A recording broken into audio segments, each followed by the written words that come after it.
Дүйнөнүн эң чоң атомдук апаты болгон Чернобыль окуясына быйыл туура 35 жыл болот. Тарыхтын бул өзөктүк окуясы миңдеген кишинин өмүрүн алып, миллиондогон адамга таасир этти.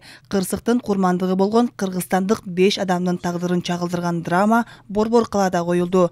Каармандардын образдарын Бакен Кытыкеев атындагы Жаш көрүүчүлөр театрынын актерлору жаратты. Оюнду Кыргыз Республикасынын эл артисти Назира Мамбетова койду. Спектакль Чернобыль окуясынын 35 жылдыгына арналган Меңди Мамазайрованын кечиктин пьесасынын негизинде коюлган. Автор чыгармасы менен адам баласы жашоого болгон көз карашын өзгөртүп, кылган ишине жоопкерчиликтүү мамиле кылууга жана бул апатты анда курман болгондорду унутпоого чакырат. СССРдин кезинде мына жаңы жаш коммунисттерди биринчи так чакырышканда, ошол кишилердин бири бир адам ошо биздин Кыргыздан барган 5000дин бири менин каарманым Мансур Атабек болуп эсептелет. Ошонун азап тозогунан үй бүлөсүнүн бардык жакшылыктарын ажырайт. Бирок ушул кезде тирилип келет да, тирилип келгенине оорукчан болуп өлөйүн деп келет да.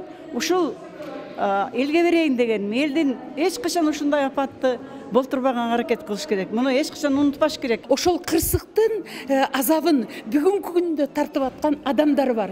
Мейли орус болсун, мейли кыргыз болсун, мейли ким болсун, ушу бүгүнкү күнгө чейин азабын тартып аткан адамдар бар да. Бул пьеса мынтип айткысы келет. Бири-бирибизге кылдат мамиле кылалычы. Кылып аткан ишибизге кылдат бололчу. Бири-бирибизди аяйлычы.